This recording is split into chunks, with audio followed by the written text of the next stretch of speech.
Isang magandang araw mga ka-agri. Yung araw po ay gagawa po tayo ng video series po tungkol po sa mga magsasaka kung paano ba uunlad sa pagsasaka. Ito po ay magiging series at unang-una ko pong gustong sabihin sa inyo, huwag niyo po tingnan kung anong suot ko ngayon. Pakinggan niyo po anong sasabihin ko. Yun yung pinaka-importante. Gawin po natin itong series mga ka-agri kasi nga matagal ko tayo itong pinag-iisipan na gusto kong ma-share sa mga magsasaka all over the Philippines, even all over the world. Kung ano ba dapat nating gagawin, pag-iisipan sa ating pagsasaka, bakit yung iba umunlad, bakit tayo hindi pa rin umuunlad. Yan ang ating pag-uusapan. Hello, ngayon po ay part 1 series po ito. Ito yung part 1. Pag-uusapan po natin ngayong araw mga ka-agri ang tinatawag na monocropping. Yan. Kasi may nagtatanong din minsan, uunlad ba kaya talaga ang isang farmer, simple farmer, sa pagmo-monocrop? Isang klase lang yung kanyang tanim sa kanyang pagsasaka. Mula sa umpisa hanggang sa tumanda. Dalawa po yung sagot dyan. Yung sagot dyan, pwede, yes. Yung pangalawang sagot po, hindi. Pwede ring hindi. Uunlad ang isang pagsasaka. Unang subject matter po nating pag-uusapan tungkol po dyan sa monocropping. Unang tanong po pumasok sa kaisipan ko, mayroon ka bang sariling lupa? Yun po, sariling lupa. Yung inyong kaibigan po dito, wala pong sariling lupa. Yun yung isang malaking problema ko. Wala po akong sariling lupa. Itong sinasaka ko, hiram lang po ito. Pagdating po ng araw, kukunin ito ng may-ari, wala na. Pero ibig ba sabihin mag-i-stop po ako sa pag-agrikultura, sa pagpa-farming? Hindi po. Parang hindi po yata ako mag-i-stop hanggang sa tumanda po tayo sa pagpa-farming. Sagutin natin yung tanong, uunlad kaya ang isang farmer sa tinatawag na monocropping? Let's say po mayroon kang 5 hectares. Malapad na po yung 5 hectares. Pag ako nagkaroon ng ganun, milyonaryo ako ngayon. Sigurado po yun. So let's say mayroon kang 5 hectares ngayong lupa, sariling-sarili mo yung lupa. Yung tanong ngayon, nagmo-monocrop ka, umunlad ba buhay mo talaga? Umasenso ka ba talaga sa pagsasaka? Yun, yung mga tragic questions na pwede po nating harapin mga kasaka. Ngayon, kung ang lupa mo po ay plain, 5 hectares at puro palayan po lahat yun, at palay lang po lahat ang iyong itatanim, mga ka-agri, sinagot ko na yung tanong kanina, pwede ka kayang umunlad? Yes, pwede. Pwede kayang hindi ka rin umunlad? Yes, pwede rin. Bakit? Yes. Ito po yun, Kung ang isang farmer po kasi ay open-minded, nagre-research, kinukuha yung mga best practices ng ibang nagsasaka sa pagpapalay, kasi yung ating usapan ngayong araw, palayan lang palayan lang, walang ibang commodities doon, palayan lang. At palagi kang uma-attend ng mga training seminars within the context of growing palay, pwede po kayong umunlad, pwede po. Pero ang masasabi ko po sa inyo, na pag hindi ka po rigid dyan, hindi po tutok ka dyan sa pagsasaka ng iyong palayan sa pagpapalay, kasi nga yung ating 5 hectares, malaking na yun, malaking tawag doon, production rin yun. Pag napaganda mo kasi yung palay, pero gusto kong alamin ninyo na malaki rin yung farm inputs dyan, malaki rin. At yung palay natin, hindi po masasabing permanent crops yan. Kaya yun yung disadvantage niya. Ayan na, mix na ito. Sinasabi ko na advantage at disadvantage. Pero pwede ka pong umunlad talaga sa pagpapalay. Dapat mong isipin yung agribusiness sa palay. Huwag lang po yung agriculture, culture lang ng culture. Mali po yun sa akin, Baka sa inyo tama, pero sa akin po mali po yun. Na produce ka lang lang, pero hindi mo po dinadaan sa business. Dapat binibusiness mo. Kasi po, mayroon po dito sa amin, may malalapad na lupa, 5 to 10 hectares. Papataniman ng palay, lahat po yan tao, lahat po yan gastos. Mula po sa irrigation, farm inputs natin, mga abono, binhi, magagandang binhi pa yon. ay ipaararo mo sa traktora, ganyan, ganyan.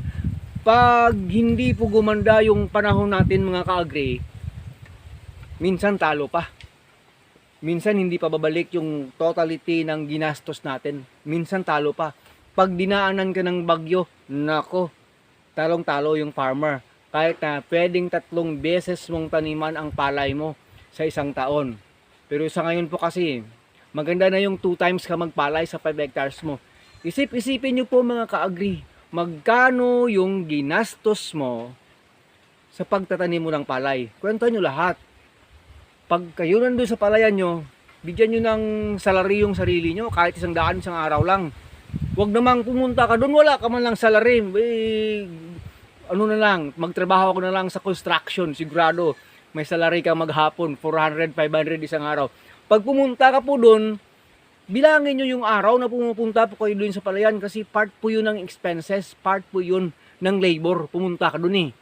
Yung iba kasi hindi inisip yun. Oh, sinasabi ko yun sa kanina, pag maigi ka sa pagpapalay, pwedeng lumago yung buhay. I-business nyo po.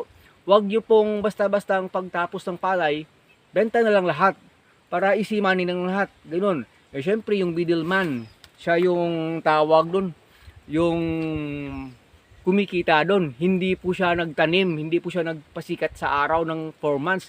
Hindi po siya ng problema ng kapital. Hindi po siya ng problema kung saang machinery siya kukuha o hiram.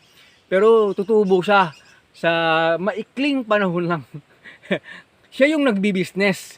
So dapat po yung farmer ay siya nagbi-business. Kaya nga sinasabi ko sa inyo, mahirap umunlad sa 5 hectares na palayan mo pag hindi mo yan i-business.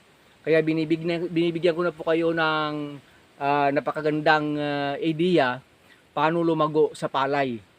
Yun, kung monocropping ka sa palay. Pero hindi po yan yung ina-advise ko sa inyo na yung 5 hectares natin, kahit plain lahat yan, puro palay. Hindi po tayo tatagal talaga pag walang permanent crops. Diyan lang muna tayo, hindi tayo muna lalabas sa eksenang yan. Ano yung gagawin natin? Yun po. Wag po tayong basta-basta na lang palaging nakaasa sa mga financier. Yung financier po kasi, yun na naman tips. Yung financier po kasi, pag nag-finance sa inyo, siya yung bibili ng abono, ng fertilizers, chemicals, farm inputs natin, mga binhi, ganito. Huwag nyong isipin na wala na siyang gain doon. Doon pa lang nag-gain na siya. Sa abono pa lang nag-gain na siya. Sa pa lang, tawag doon, sa mga binhi natin ng palay, nag-gain na siya. Pag binili niya ng 1,000, pagdating sa iyo 1,200 na yan. Kaya doon, gaining na siya talaga. Kasi sila yung financier, sila yung nagbi-business, hindi tayo. Kaya ang ibig kong sabihin ngayong araw wag lahat ng panahon asa tayo doon. Pag nagkaroon po tayo ng ipon, tayo po mag-finance. Tayo po mag-finance ng ating pinapalayan. Yan po. Yung kanina, encouragement ko sa inyo kanina, lahat po ng pwedeng training seminars libre na. Marami ng libre ngayon sa Department of Agriculture. Puntahan nyo po, sumali po kayo, magtanong po kayo. Huwag kayong atubaling hindi magtatanong. Alamin nyo po technology. Syempre po, part na yun doon, siyempre, pag farmer ka, masipag ka. Hindi pwedeng mag-farmer na hindi masipag. Masipag ka. Lahat na lang na ideya sa farming ginagawa natin para umasenso. Okay lang sana kung wala tayong pinapakaing mga bunganga. Naku, pag marami, isa ka lang nagtatrabaho sa farming, ang hirap po makaahon mga ka-agri. Yun po yung pinapakita natin sa inyo, yung dalawang explanation doon, mix na sinasabi ko na sa inyo lahat-lahat na pwede kong sabihin kung paano magtawag doon, maglago sa sa palay pa lang yan. Dito sa atin, lakatan balang araw gagawa rin tayo ng series dito pag nagkaroon tayo ng time kadwilling po. Dito lang muna sa palay kasi 5 hectares.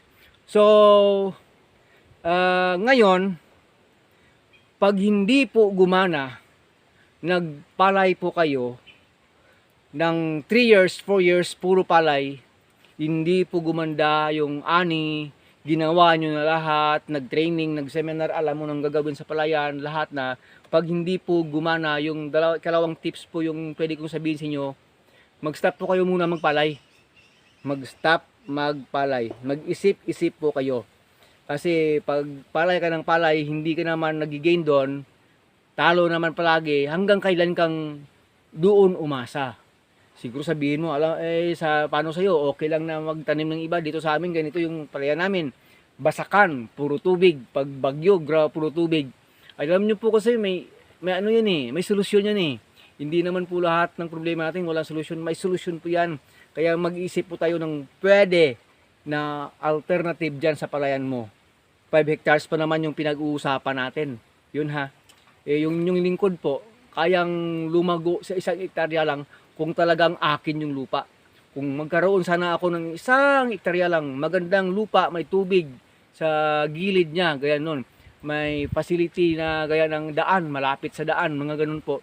Kahit sa 1 hektarya po, pwedeng mabuhay ang isang farmer. Kung pinapalawak yung pag-iisip, hindi lang mabuhay, pwede siyang umunlad. Paano pa po pag 5 hectares? Yun po. At kaya po nang sabi ko yun sa inyo kanina, wag po tayong manatili sa ganung sistema lang. Mag-isip na mag-isip po.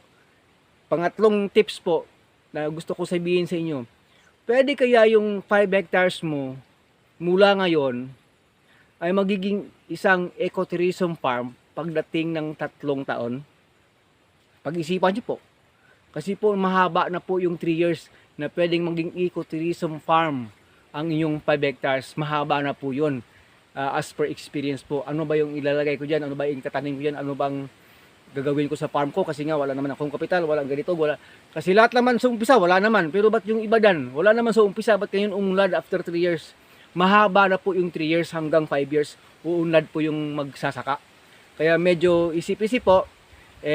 Huwag tayong masyadong mag-isip ng hindi maganda. Isipin nyo yung maganda. Isipin natin yung makakatulong sa atin, makakatulong sa iba. Yun po. Kasi pag nakakatulong tayo sa iba, lately, sooner or later, babalik din sa atin yung mga bagay na yan. Yan lang muna. Sa muli, ito yung kaibigan Agritech po. Next series po natin, abang-abangan nyo yung gagawin nating balitaktakan po sa pag-agrikultura, paano umunlad. Laging magdasal na sa Panginoon talaga ang awa, na sa Panginoon na rin ng lahat ng gawa.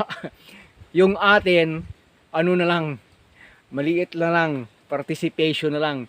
Hindi po tama na sa Panginoon ang awa, na sa tao ang gawa. Kahit anong gawin natin, pag hindi po yung Panginoon yung gagabay sa atin, wala rin. Kahit anong gagawin natin, isang bagyo lang, ubos lahat yan. Kaya sa Panginoon yung awa, sa Panginoon pa rin yung gawa. Di wala tayo sa Kanya, gawin na lang natin yung mga pakunti-kunting part natin. Agritech Mix TV here. Bye-bye na. Kung bago ka pa lang sa channel ko, paki-like naman po, comment, share, and subscribe. At huwag kalimutang i-hit ang ating button bell para ma-notify po kayo sa ating mga bagong upload.